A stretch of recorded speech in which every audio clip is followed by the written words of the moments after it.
All right.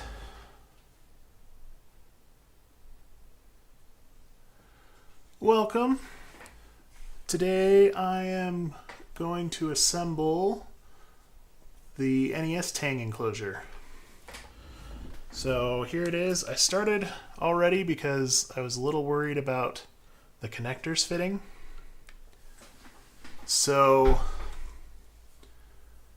I had to make kind of some changes to this to make it work. Let's see if you can see that. I kind of went to town here with the pliers because right now the only way to get it out is you have to kind of go straight up and then out like that. But other than needing to make that opening a little bigger, I think it's good so far. The other thing I know I'm going to have to change is this is supposed to be the sync button for Blue Retro, and I can just, there's just no way this is going to come in and plop in through there. It's going to need to be a little taller. It's still a little interesting to get it in the rest of the way. There's kind of a little finagling, but it's an alright start. So I am going to start with all of these passive components. So first off, we'll start with these resistors next to the USB ports.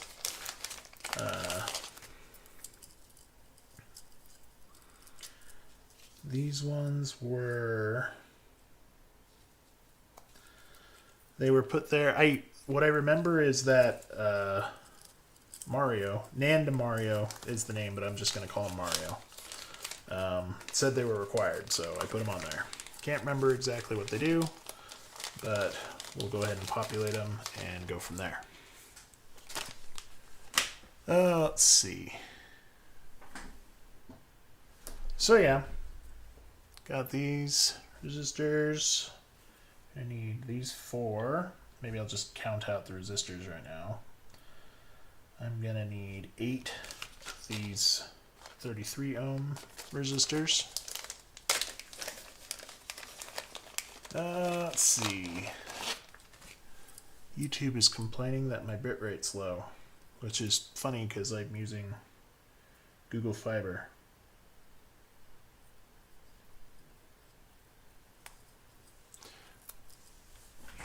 We'll also record this in case YouTube decides to have issues with me.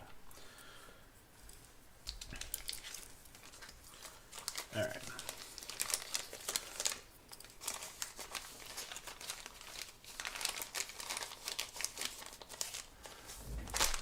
So, start with these 15Ks.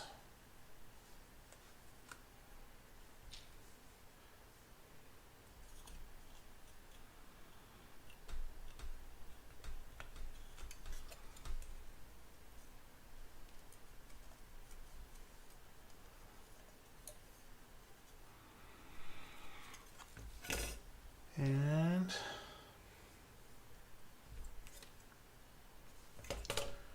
we will also do another 15K. So yeah, I'm excited to finally have this thing done. This is a perfect example of a project that you're really excited to start, and then as time goes on, you kind of like, it's that last little bit of the project getting done that you just kind of get there. This kind of started as just a project I really wanted on my workbench. I started playing with it, I guess to show what I'm competing with.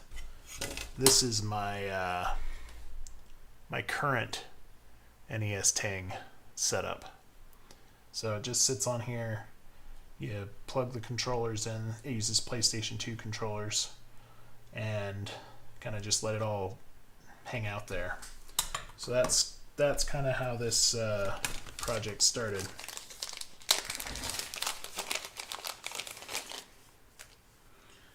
All right, got the diodes. The other thing I did with this project, which I don't know if it was a good idea or not, is I kind of wanted to keep it all super beginner friendly. So basically, I wanted everything to be surface mount. So anybody that is just kind of new to soldering could get this all figured out. But that kind of resulted in some weird components, and some are kind of overkill, I feel like these diodes feel like overkill.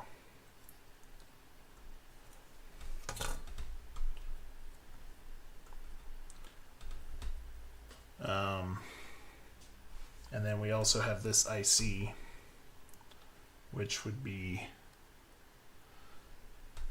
if it was surface mount, it would just be one little transistor. But buying the whole IC was cheaper than buying any of the transistor versions I could find. So I might revisit doing it like surface mount and then just selling it as a kit, and then people can just add the controller, USB, and then like the headers, and then everything else would just be done. But we'll see. We'll see. Who knows if anybody wants this. I might be the only one that's interested in having a NESTang enclosure.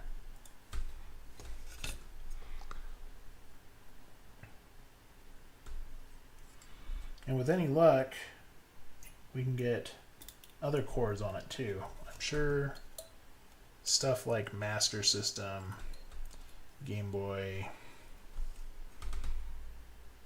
stuff like that would probably be not that hard. Let's get my soldering iron going. I say it's not that hard as someone that doesn't know anything about that.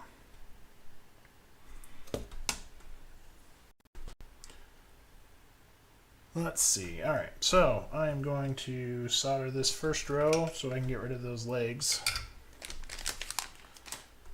because I can tell they're going to be in my way.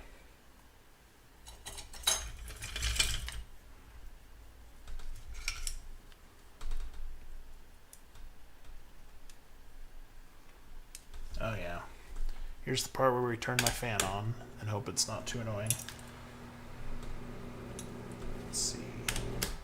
Oh, that was the lowest setting. Alright. Hopefully that's not crazy bad. Don't want to breathe those fumes in, so that's my solution for now.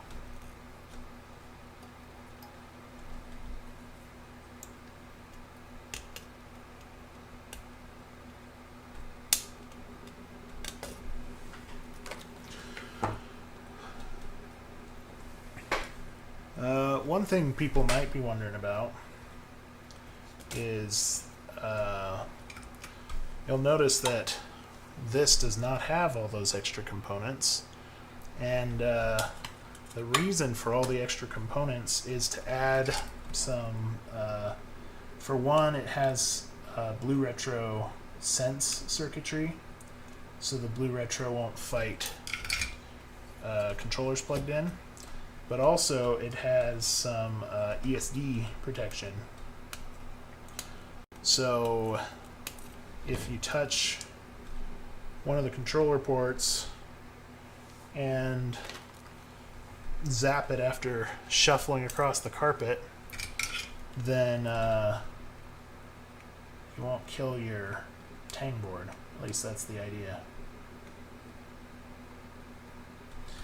Because I don't know, these Tang boards are $30-ish. That's kind of the other downside about this project. I'm pretty sure once you kind of incorporate all the parts in, I don't think it's going to be, it might be $100 for like an assembled one, but like you might come in at like $60 to make one of these, which is not quite what I was going for. I need to look at the BOM some more and see where I end up. Alright. Get rid of those labs.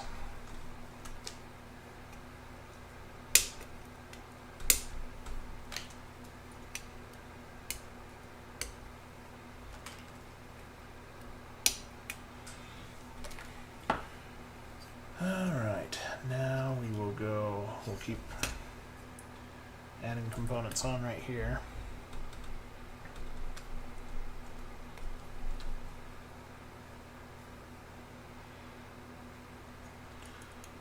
Just kind of work our way through. In theory, this should come together pretty fast, but you know, things fall apart sometimes. So we'll see. We'll see if I missed anything obvious.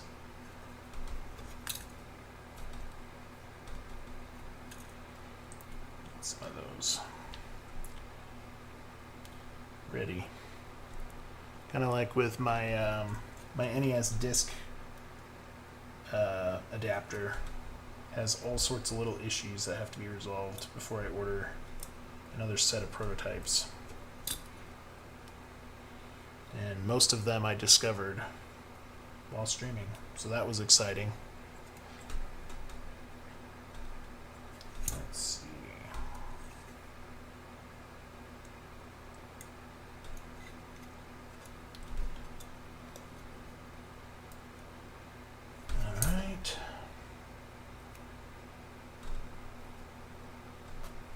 Don't know if I grabbed the 10K resistors. I have to go grab those here in a second. And yeah, Google's still complaining about my bitrate, but it's kind of their fault because I have Google Fiber. So that's kind of annoying. But hopefully it doesn't look terrible.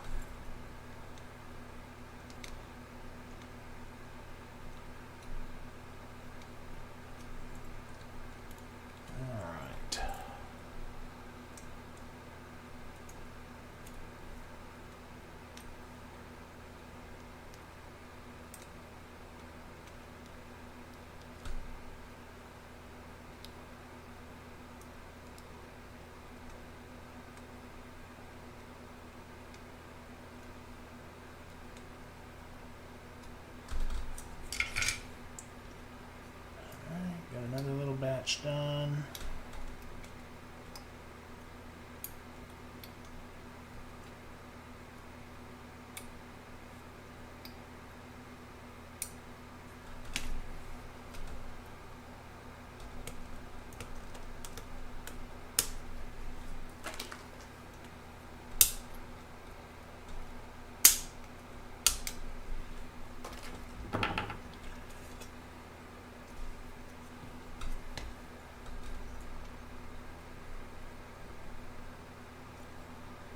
Sure I'm actually putting the right IC in.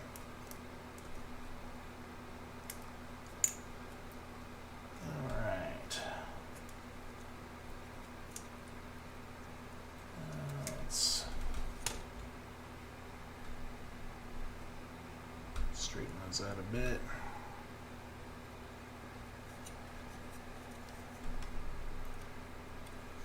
There we go.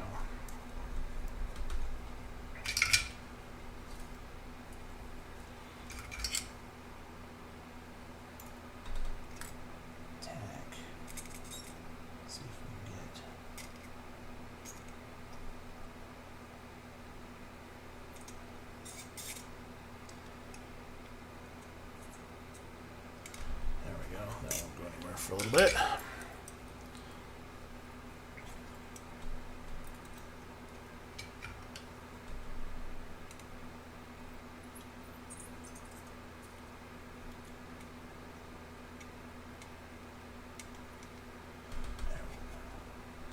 little more on that one.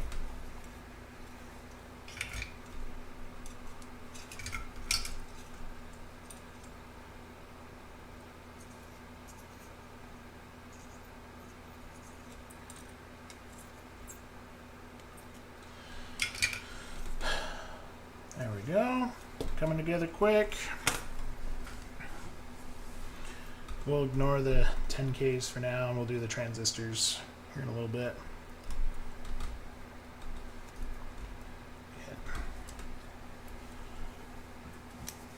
Get those out. All right. Oops. I'm gonna move this window back. I don't see any chats so far, but if someone does want to ask me something, I'd like to be able to see it.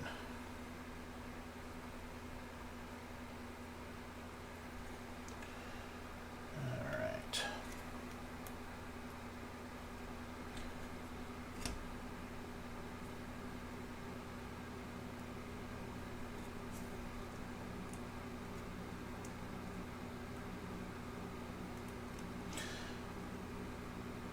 The other thing that was interesting about going the through-hole route is I could have a lot more space back if I switched to surface mount. So originally I thought all of this space I could have be like project area, so people could, like, if someone wanted to use this as a dev board, they could kind of have their own stuff installed over there. But with how much space all these through-hole components take, that kind of fell apart real fast.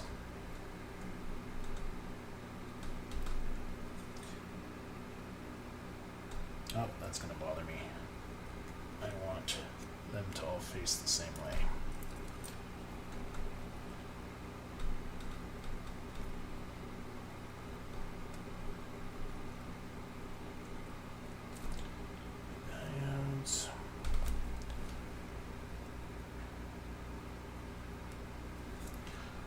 But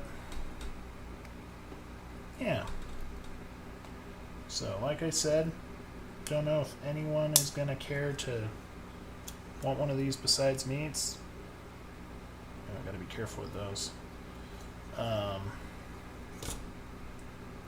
Careful with the controller ports. So it's entirely possible that I'll get this all the way done and I'll list or ask people what they want, and nobody will care, and in that case I'll just have one sitting on my desk and that'll be the end of it.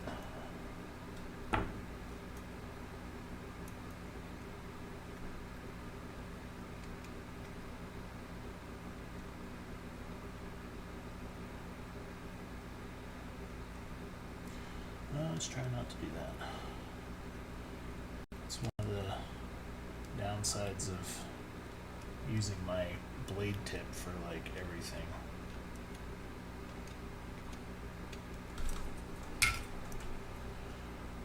All right.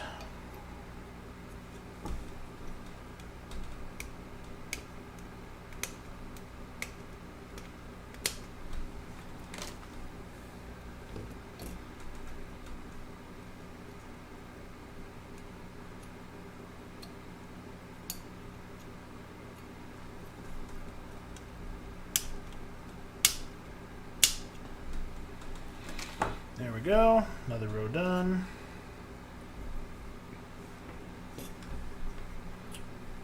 Let's see.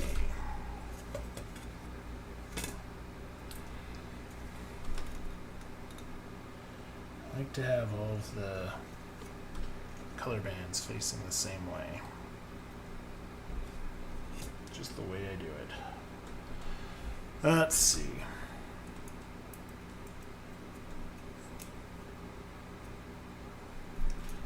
Alright, get 2 more diodes.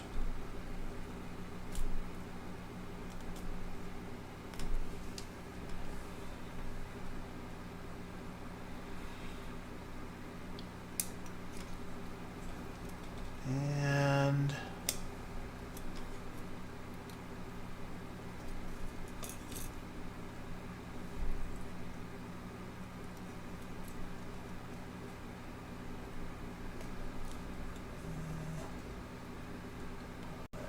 there we go.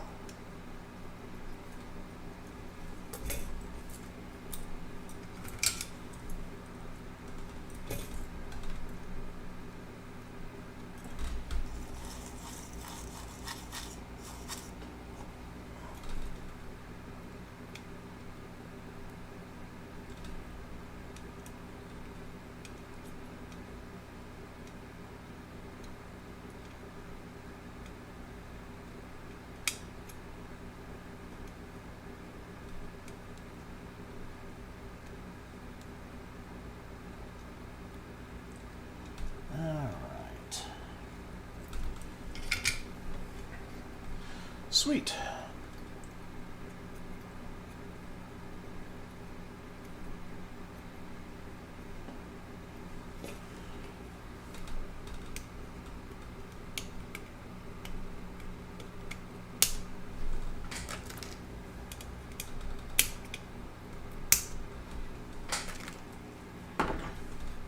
Alright, so let's do the transistors next.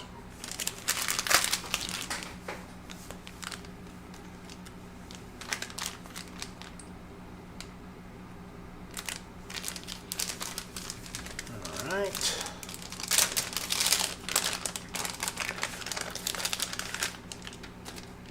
That's an interesting way to package those.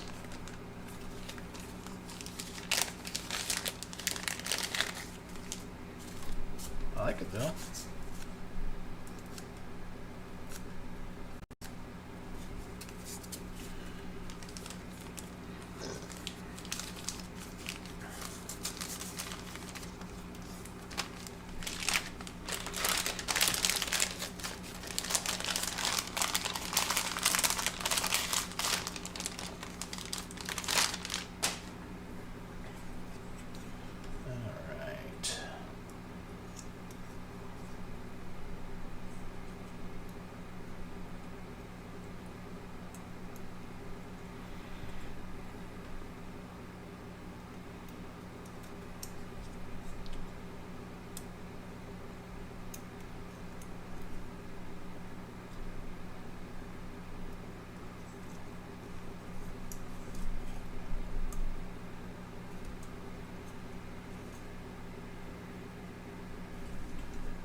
Go.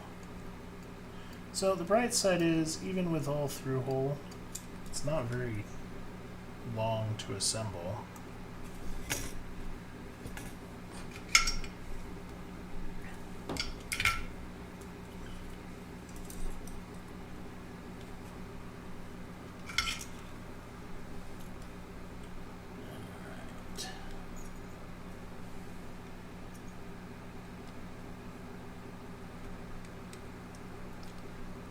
To bump the camera too much. Get a look at that. Alright, got a little bridge there, but we can fix that.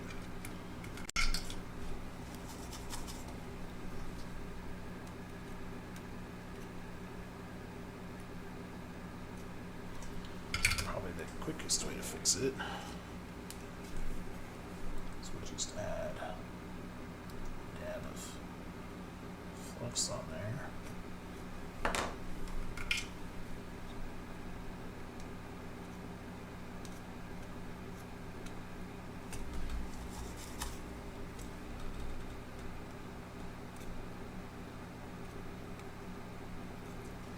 Alright, the other thing we're going to do is we're just going, actually we're just going to do the other ones real quick too.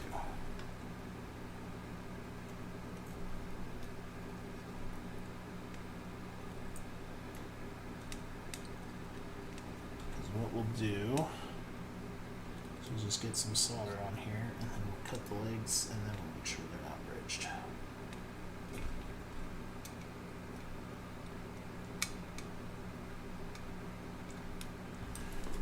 There we go.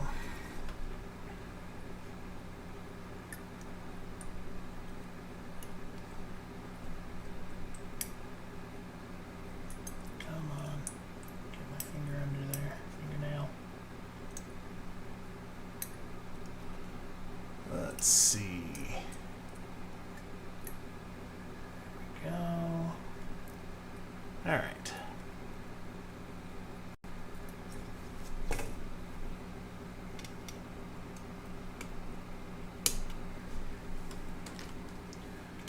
Those clipped.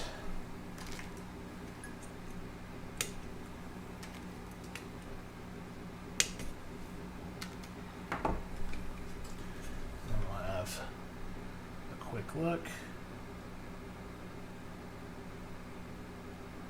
Alright. I was going to say left side looks good, but looks like that pin didn't get very much solder.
three at the same time. That thing is gonna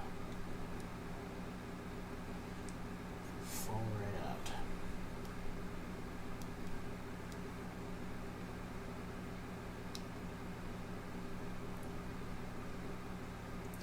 Oh, you know what?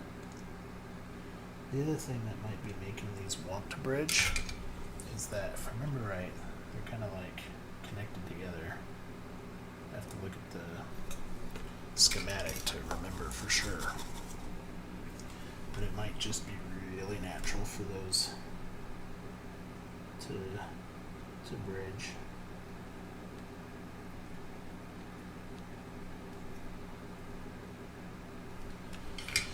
All right, let me get a quick look.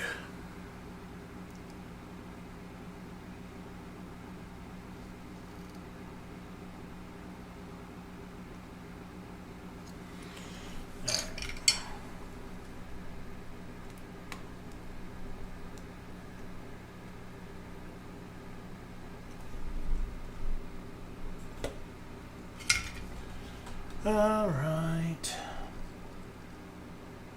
That one looks good. That one does not look good. All of them look good except for this one.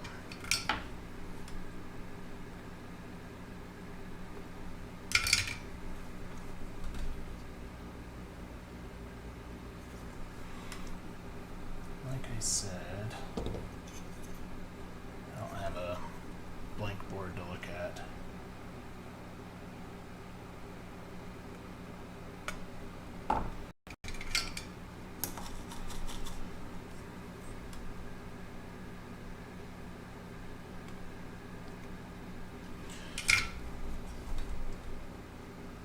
Alright, here's what I'm going to do. I'm going to leave that there for now. I'm going to go get my 10K resistors, and I'm going to get I'm going to get a blank boards so I can look and see if that matters or not. Be right back.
All right, got my 10Ks, got another board.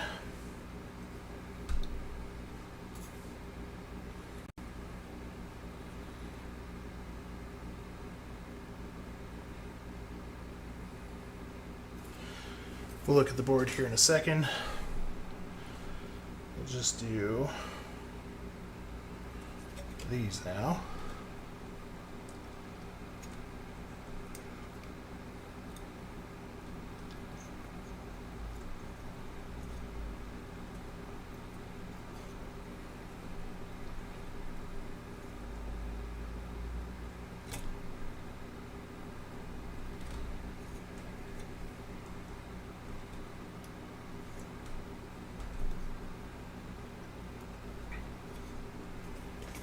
All right.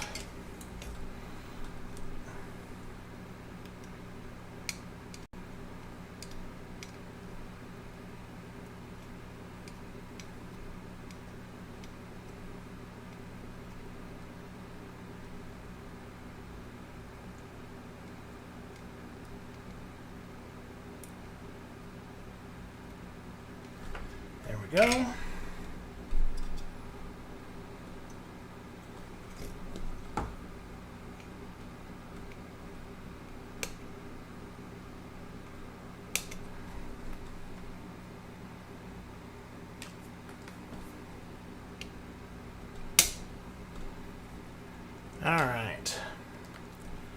Now,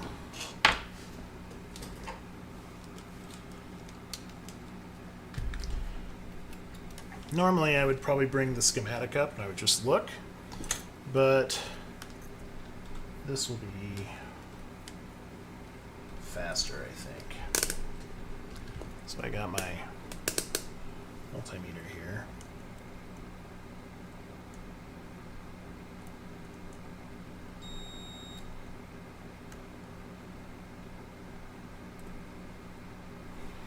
All right, so if we flip blank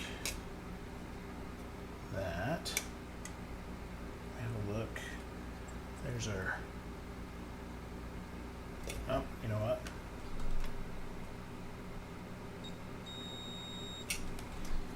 And flip that over.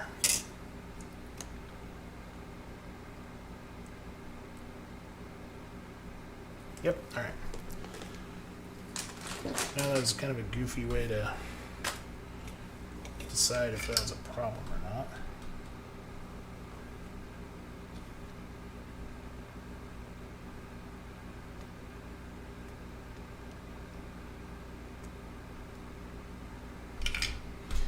Now I gotta get this like super close to my face to see it.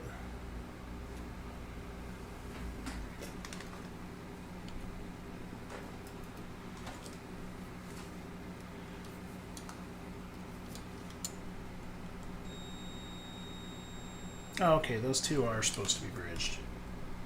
I mean, not bridged, but connected. All right, so we'll move on. Next up, we'll do headers.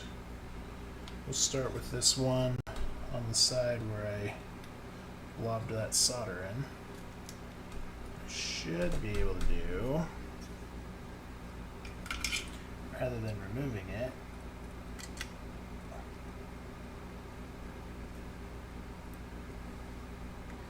then we'll straighten it out.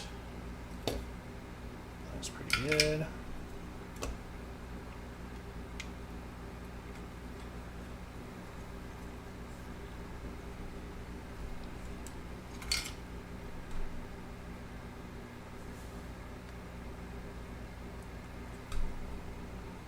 There we go. Let's see if that lines up with my blue retro module. Get that in frame. I think that'll be good. All right.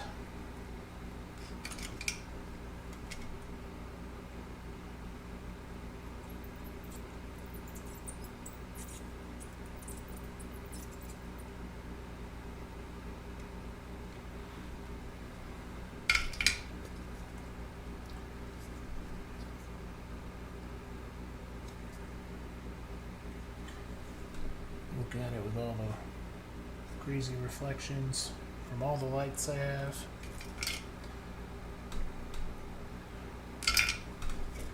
Alright, and then let's see. Now that I'm thinking about it, I kind of wished all these components were over just a little. But, it should be fine. Famous last words, right? Ooh, got this,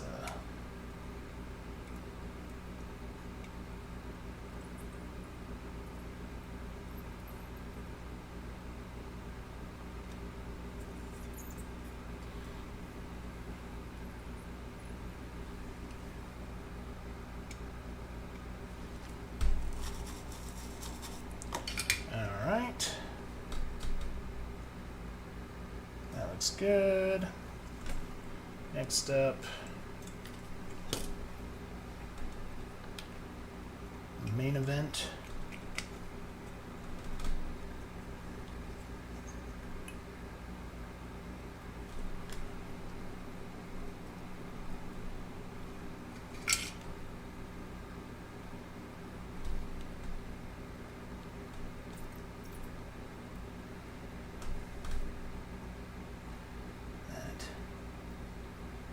Tacked on there. Let's see, I think I want that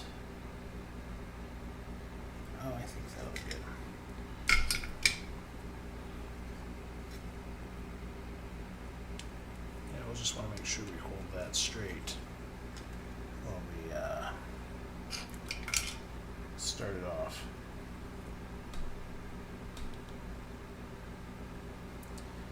There we go. Let's see. We'll rob this module out of here carefully. I think that'll be fine. Let's get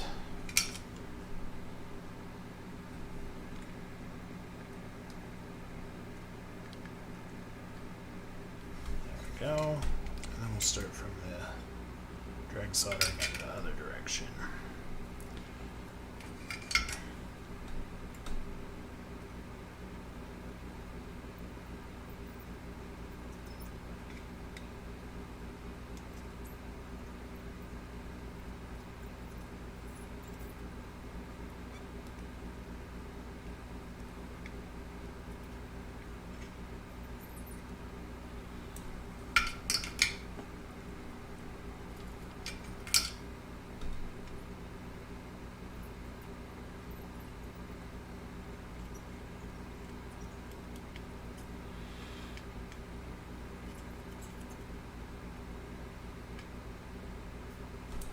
There we go.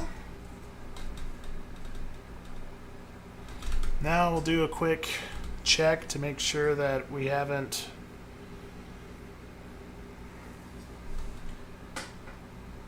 earned any bridges or other weirdness. Thing looks like it'll be okay.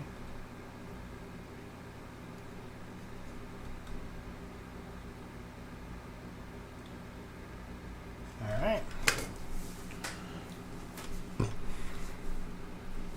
Oh, I wanted to...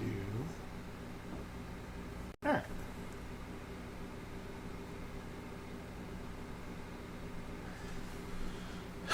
Next up, let's seat this back in the case.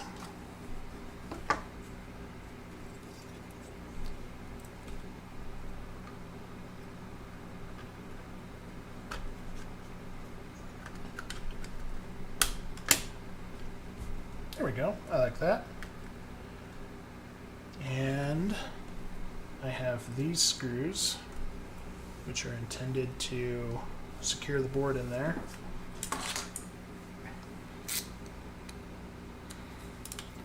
I don't remember what the measurements of the screws are. They're weird.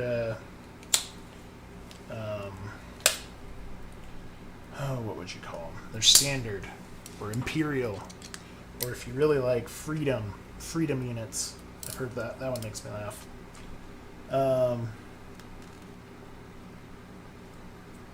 right. So the plan is to just crank this thing into the plastic. There we go. Let's look, nothing weird happened on the bottom.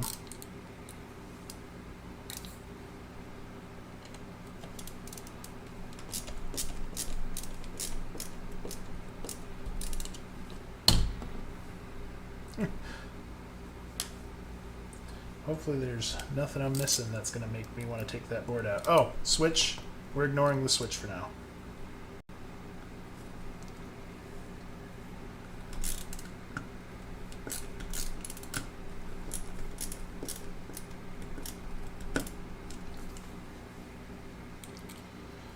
Oh, you know what I should have done probably before I did all these screws? I should see if I actually got the height right. So, ESP32 module doesn't really matter because I didn't give it any outside access to the case. So it just plops in like that. But this, we obviously need that digital port to be accessible from the outside. Ooh. Oh, that makes me happy. Look at that. All right.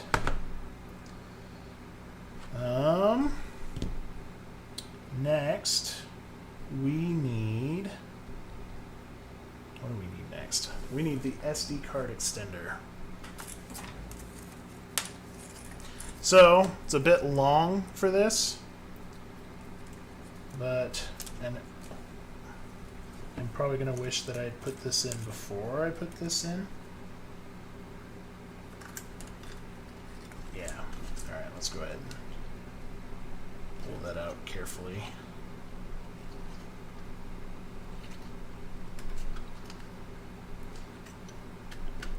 So this was the other part of kind of the do-it-yourselfness. For one, that if I want the digital video accessed from the back, then this stuff has to be accessed a different way, rather than having someone just put the SD card internally. This is kind of the thinking. Although I'm a little worried now because I've also got this. And let's see if these will fit together. I'm a little... Well, that seems okay. Alright. So we'll plop this back in.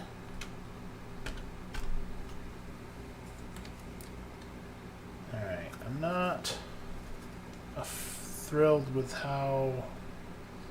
I don't know if you can see that. The USB ports are kind of right up against that SD card ribbon cable. And that's probably not great. So here's what we're going to do. I don't have the screws to secure the SD card yet, but we're just going to make do for now.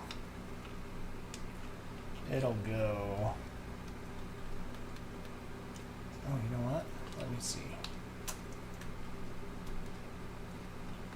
I have it lined up like that.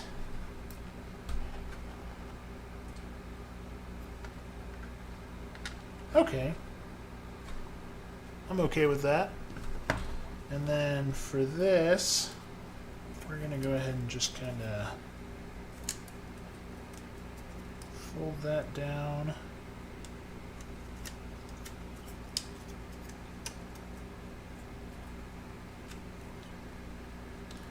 I don't know how much the plastic on this thing is going to keep it safe from stuff it's touching. And then I'll get my...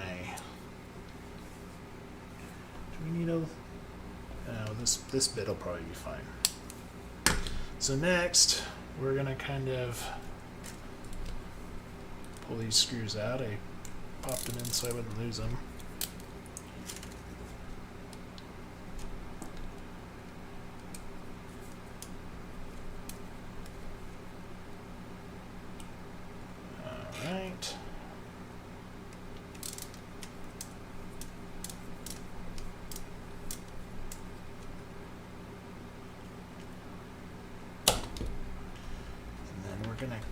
My thinking was to kind of coil it like that. I guess the bright side is that even had I had room for project stuff here, I kind of used the space up already. Let me see.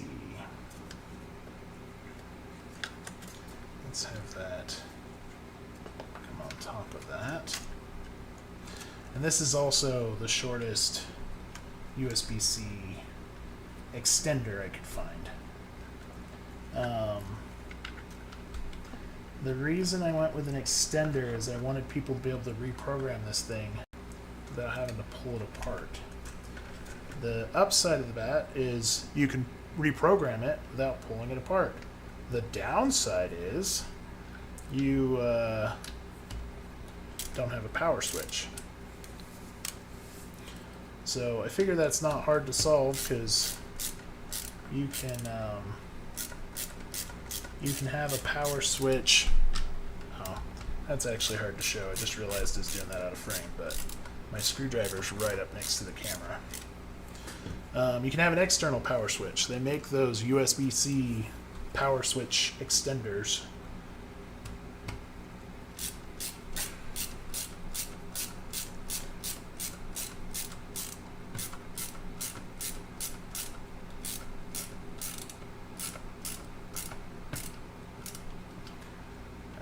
right.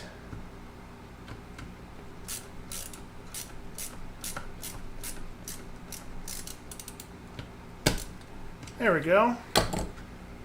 Like that. So now that that's set in place, I'm just gonna try tucking this in under that spot.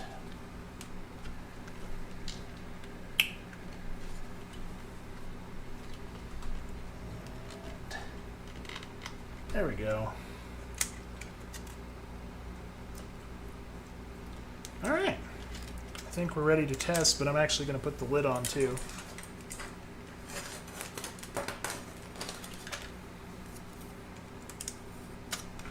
I made the lid reversible so you can do the,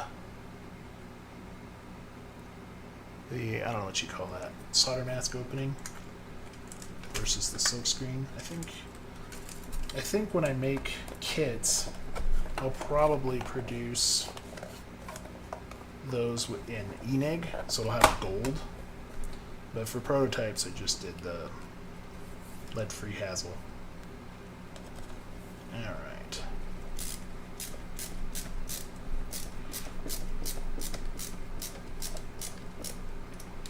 There's one screw.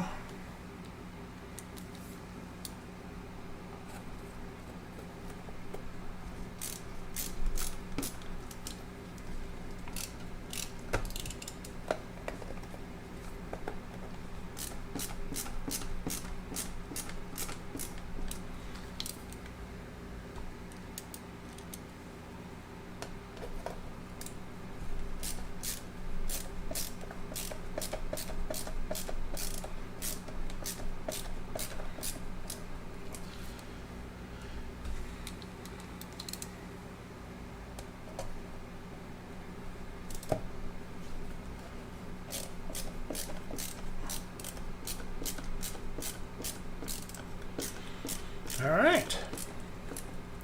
So this is the idea of what it'll look like when it's all put together. I'm pretty happy about that. Now, let's give it some power. So I'm using a Raspberry Pi power adapter. It's probably super overkill for this, but I figured it's a safe option, and I knew where it was. For the HDMI, where did that go?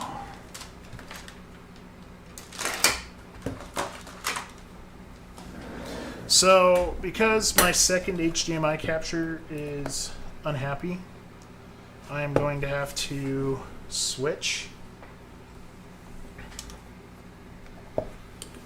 Got a PlayStation 2 controller here to test with.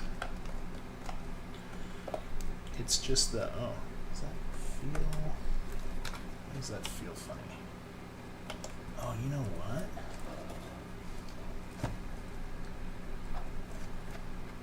Oh no. Oh, I guess we're gonna find out here in a second. I am not super pleased with how that sits in there. And I don't know if that's because, let's see, let's check this really quick. Because these are the same connectors that Cyped uses. That's much better. It's possible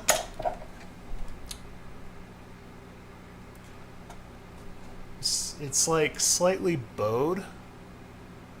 That could be causing me issues. We're just gonna push until it goes in the way I want. Alright. So now we'll give it some power, and then I'm going to switch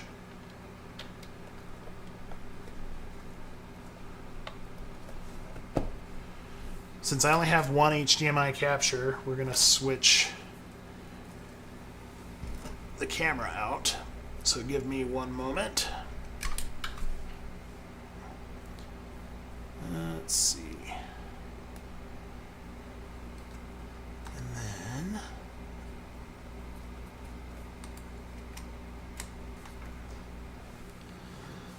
give it here a second to think about its life.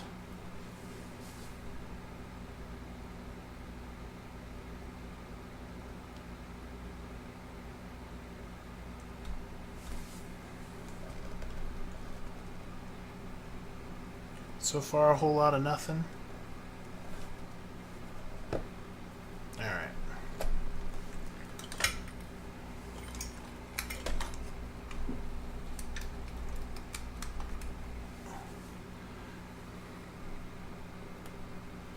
So, we're going to take the lid off. So far, this is not sitting the way I had imagined it sitting. So we're going to take the lid off and make sure that the board is powering.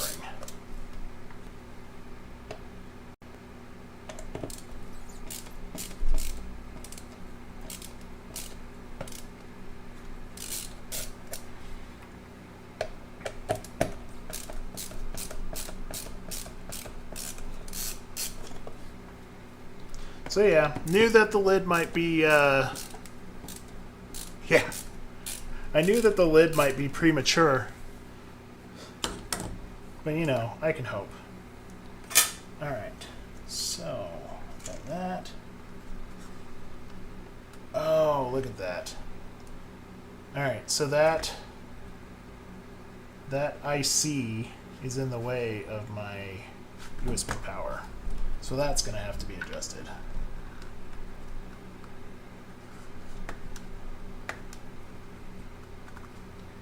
And I don't see any lights, so here's what we're going to do. Toss this to the side. We're going to undo this and see if having it, if plugging it in more directly helps.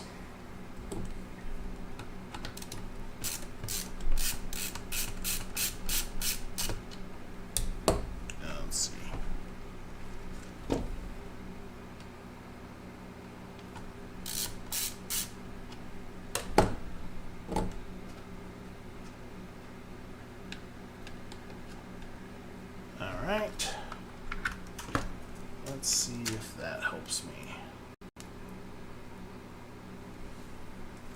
Still nothing. Alright, let's pull that out. I think I've tested this before, but I'm not so sure.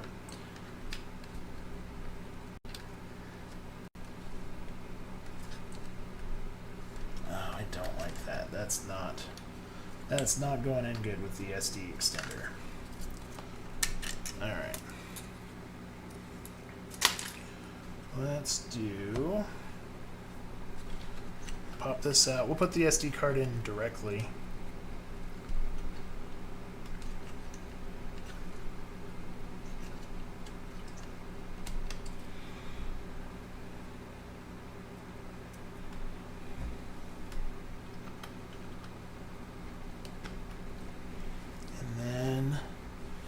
Just because we will try adding this back into the mix. I definitely need some more clearance here from these USB ports.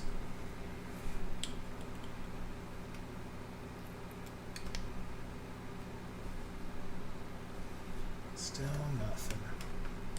All right, come on. This is going to be interesting without it being right angled.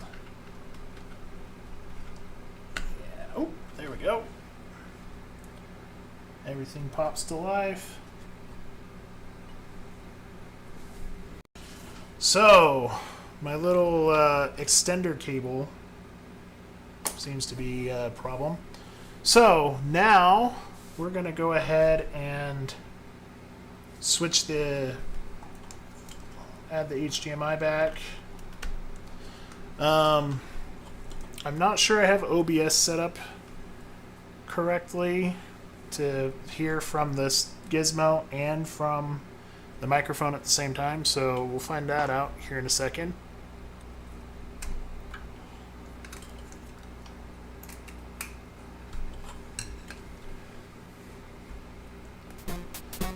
Alright. Huh.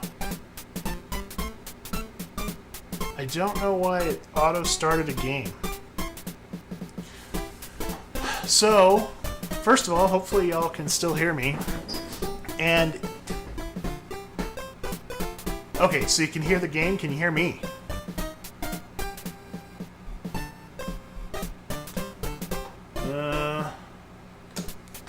Let's see, really quick.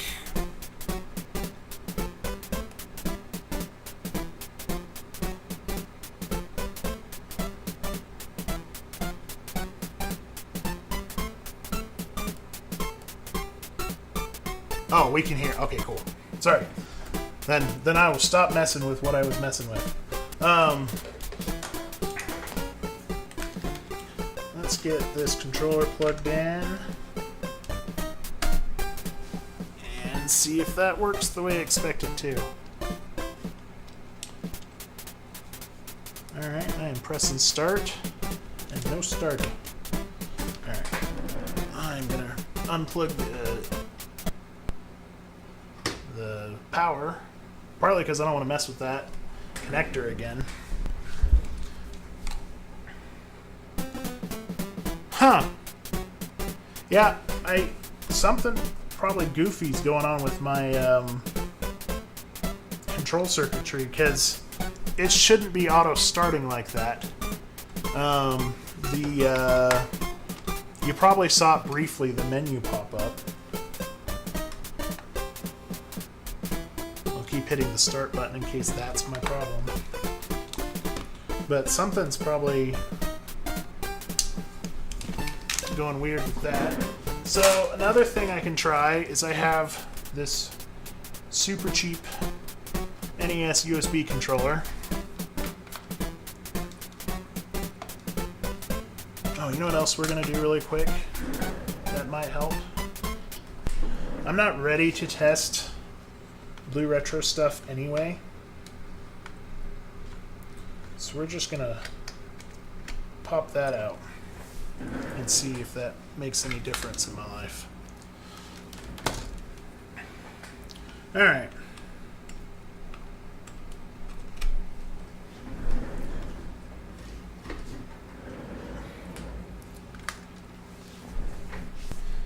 Give it a second to think about things. And it auto-started again. Hitting the start button, nothing's happening. So I need to have a look at this and figure out what's going on. I don't think it's bad for a first attempt. Things that I need to do is we need... let me grab a ruler really quick.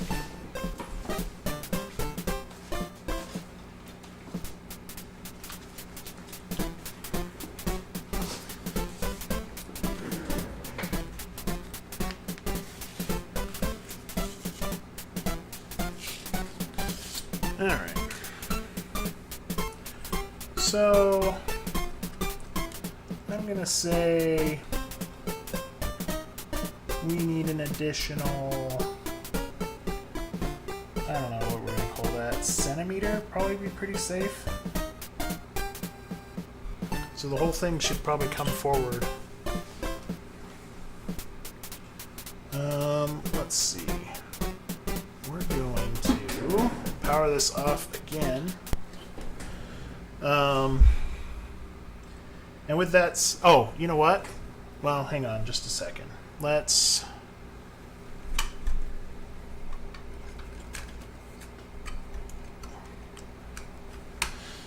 I just realized that I was doing stuff with the ruler, but nobody could see it, which, you know, is what it is.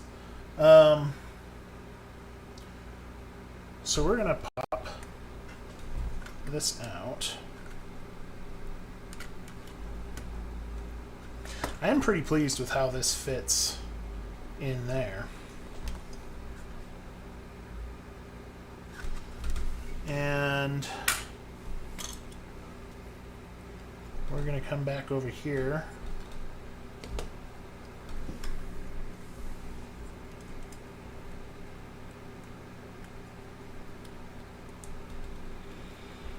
All right, I think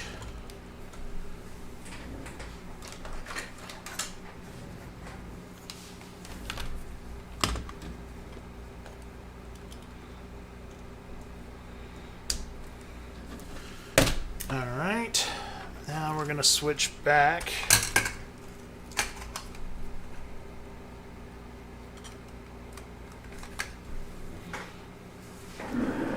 And give it some power.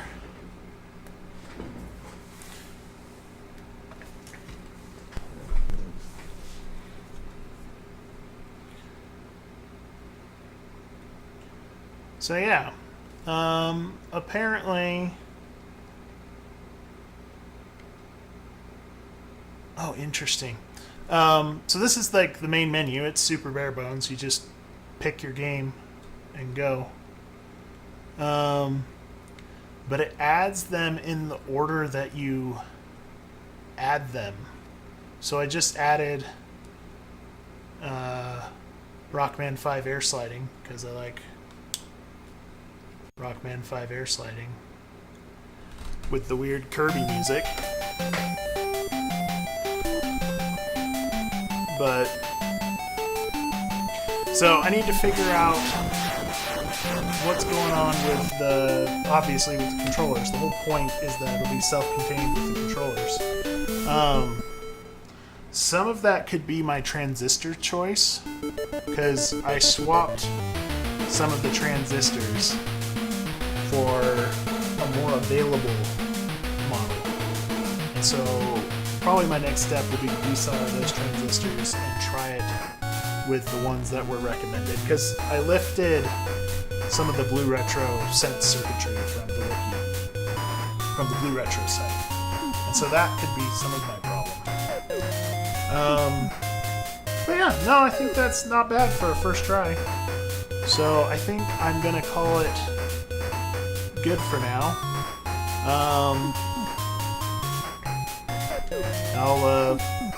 I'll update everyone on social media when I figure out what the next steps are. So have a great night, and thanks for joining. And yeah, no, it's a great little gizmo, and it's super easy for just playing, because like that's part of why I liked it, is you just hook it up and go. You pick your games. It's not perfect yet. It still has issues with like MMC5 games, is my understanding. But for the cost of the board, it's a pretty good little option. But yeah, I'm gonna call it good for the night, and thanks for coming, and I will talk to y'all later.